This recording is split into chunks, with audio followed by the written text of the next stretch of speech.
Hi, welcome to Hope in the Light of Suicide. I'm Tammy White. I'm your host and the founder and the CEO of the Bobby White Foundation.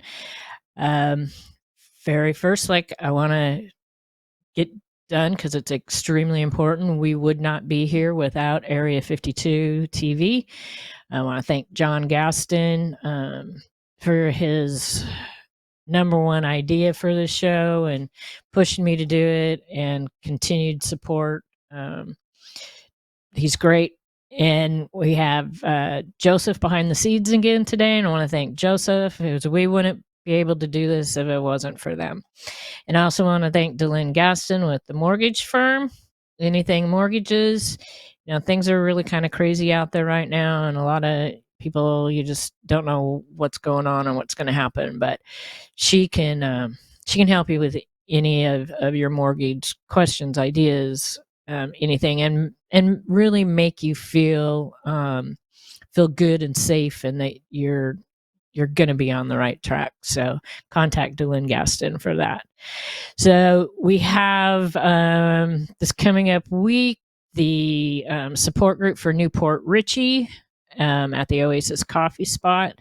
Don't forget, we have our support groups, Hernando County, Spring Hill, the second Wednesday of the month, and Newport Richey, West Pasco on the third Thursday of the month.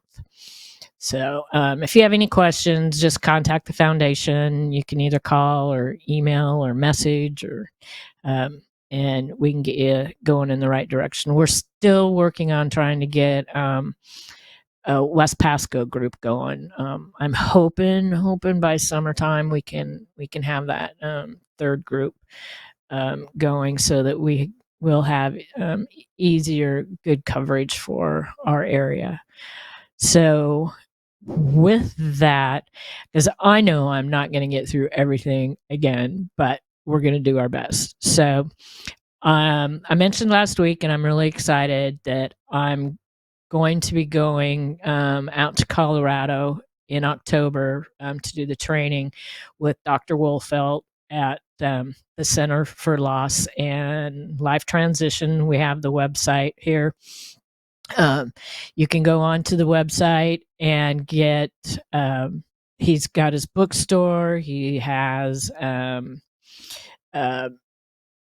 his calendar. Check and see if he's doing any free trainings or free seminars in your area. I talked about, we just went to one a couple of weeks ago here in Tampa Bay, and I got to meet him again for the second time. And I'm really looking forward to going out and doing the Forte training. It is it's suicide specific. What is it? Helping, doing what I'm doing now, but just with a little bit more training with our support groups, and it's for me too. All this stuff that I bring to the show it's for you, but it's for me, because I'm still going through that journey, and I will be going through that journey the rest of my life. But I try and bring to what I feel is helpful, and it's helpful to me. Hopefully, it's helpful to you. So we just continue learning and sharing um, and doing that. So with that, we're going to continue with the book, The Wilderness of Suicide Grief. We've gone through this book before. It was a few years ago, and but I want to go through these touchstones, and that's what he has. 10 touchstones to your grief and finding your way. So we're gonna probably make it through touchstone 3. I'm hoping we could get through touchstone 4, but we might not. Also, there was a couple articles. What did I do with it? Now I don't even know what I did with it. Let me see if I can find something here really quick. that I received, and this is also, I mean, this is part of it too. It all intertwines, and it's articles from Dr. Wolfelt, and I remember when I saw the article, something that we discussed at the seminar that I was at, and the article is called "Stories Worth Telling: The Importance of Educating Families About the Value of Remembering Backward Before They Move Forward." And that was one of the things that he talked about, is that when we lose someone, um, by whatever means, the importance of remembering that person's life and your life backwards. What was behind you, what your life was. You have to kind of go through that process before you can, and it's part of the mourning process and the grief process, which you have to go through before you can learn to live your life forward. So I'll put the links. There's 2 articles that I just got in an email actually yesterday. And I'll put the links in the comment section, and because I didn't have time to go through them before the show today, so we'll discuss them a little bit next week. So that'll give you time to get the links, read them, and then you'll have that information when we come back and we discuss them. So, and I'm sorry, I'm going to be looking down because I didn't put this on the screen, and I have notes in my book, and I should put the pages on there. But Touchstone number 3 from The Wilderness of Suicide Grief, Finding Your Way. Now, I've gone through this book more than one time, and I still haven't personally reconciled, really isn't really the right word, but have, I guess that's the only word I can think of right now, all these touchstones. And sometimes I find myself even being backwards in some of them. So if you go to his website and you get this book from the bookstore, this isn't a book that you're just going to read once. This is a good book that you're going to read over and over again. And it may be several times throughout your journey, however long that may be. And there's nothing wrong with that. So the Touchstone 3 is embrace the uniqueness of your suicide grief. And that may sound kind of like, how do you embrace something so horrible? It doesn't seem like a word to use, but it is. So at the beginning of each chapter, he has a little quote or a poem, from different people. Sometimes it's him, this time it's not. But the quote for this chapter is, "The most authentic thing about us is our capacity to create, to overcome, to endure, to transform, to love, and to be greater than our suffering." And when you read these, you kind of have to just let that sit with you for a bit, and just think about it. And sometimes you'll say "Oh, okay, maybe I can get that," and other times it's like, "What?" But it's gonna be different wherever you are on your journey through this tremendous life change, whether you're at the beginning of it, further on down, months, years, like me. So he has all these whys. When suicide impacts our lives, we all need to grieve and to learn. As in Touchstone 2, we need to learn to mourn. And that's something that in our society we really need to relearn. And like I've said many times, our grief journeys aren't the same. We're all going to grieve differently. We're all going to grieve differently within our families, our friends, coworkers. Nobody's grief journey is ever going to be exactly the same. I've said it before, the grief journey of my sister-in-laws and my brother-in-law. All four of us are all different. And even between the three of them, all three of them, it's completely different. Their journeys are different. They're not the same. So the number one why is the circumstances of suicide.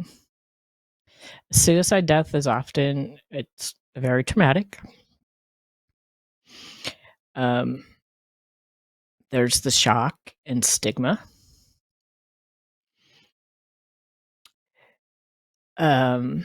Oftentimes a suicide is investigated to find out whether it was a crime or if it was a suicide. I know that even though the initial happenings of when I found my husband, they took me aside and I was questioned about what happened. And I was in total shock. And, but the questioning, it did seem more as investigative questioning, which was odd to me, but especially with how things were happening. But I was still in such shock. I just kind of was like, whatever. But sometimes it's something they have to do.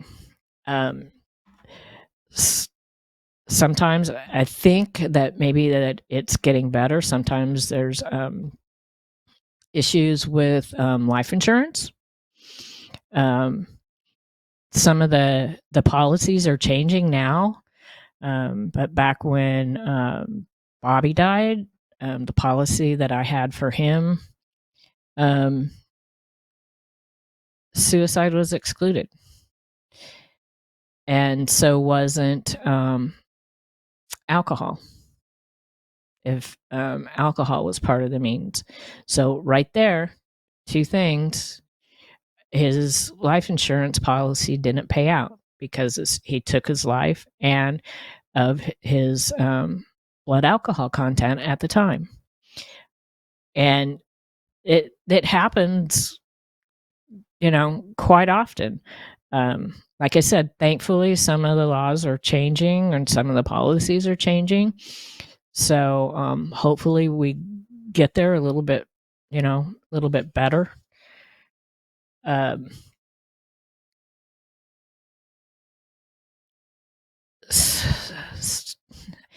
didn't have this so much, but sometimes too, people focus more on the suicide and how it happened rather than the importance of taking care and supporting you.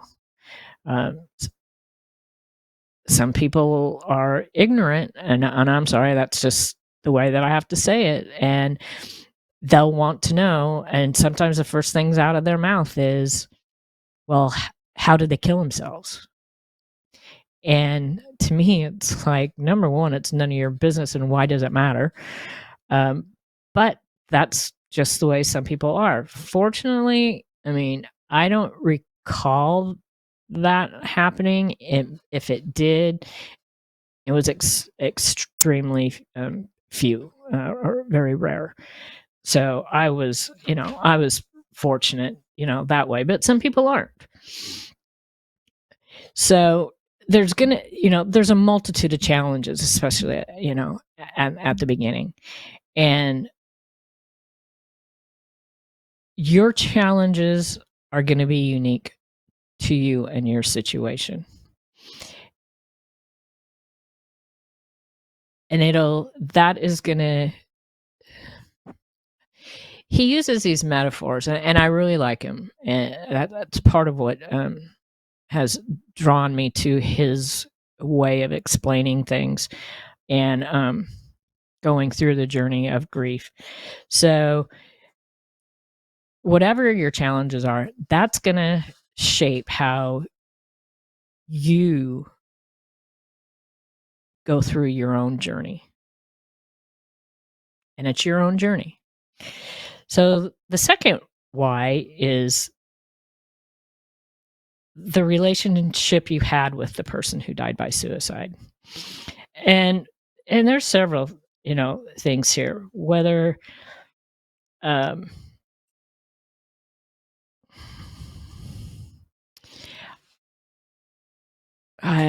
don't know, it's kind of hard to explain. Like with my husband and I, we were together for almost 30 years. And in hindsight, I think that he probably had planned on doing this for a few years. I don't understand why. I can kind of, because, as I'd mentioned, he had multiple sclerosis and had been diagnosed with MS for 25 years at the time, which symptoms started showing up about 3 years prior to that. But your relationship with a person may be complicated. Mine wasn't. Others, are. I know someone who lost her brother, and it was a complicated relationship. But that doesn't change. It doesn't change that you still have to go through the grieving and mourning process and understand, your relationship with the person who died. The why number 3, the people in your life. Mourning the death of someone to suicide requires outside support of other human beings. Because suicide is a topic where many people don't know how to support you, some people in your world will probably pull away. And I'd had that a lot.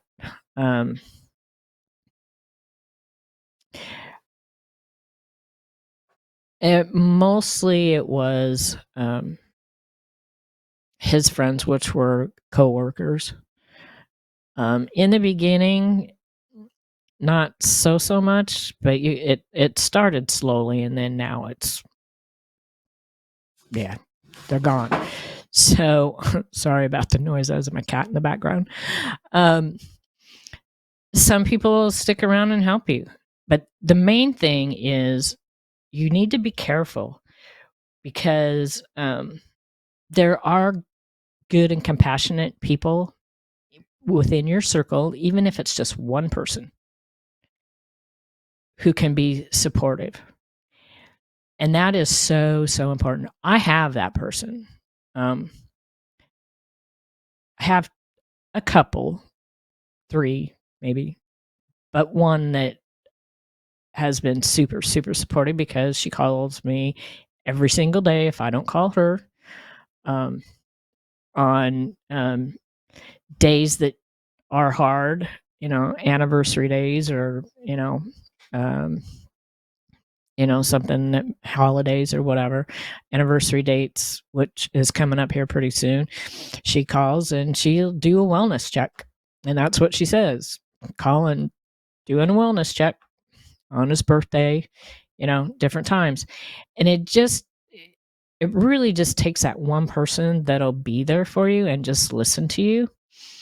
Because you've got to be really careful of the ones that aren't going to be supportive, because that is just going to be so detrimental to your journey through this. And that one person really can help you survive this. I know, my aunt has been super supportive. She's come down and stayed with me for, a month at a time, a couple times. And right after Bobby died.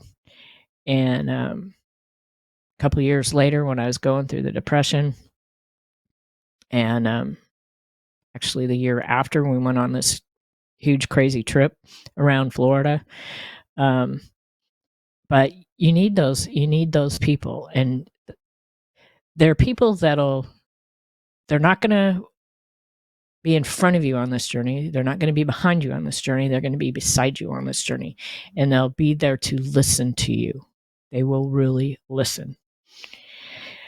Another why is the difference is your own personality and the personality of the person who died.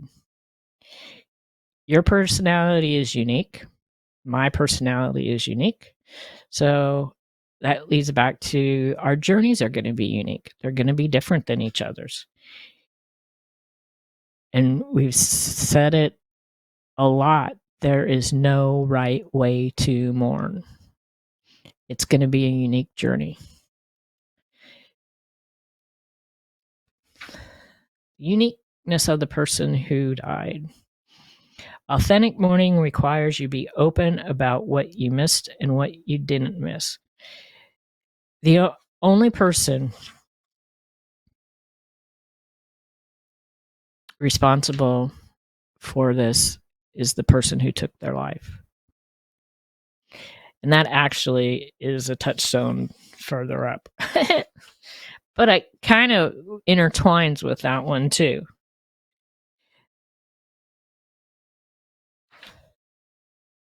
Your gender. That can be.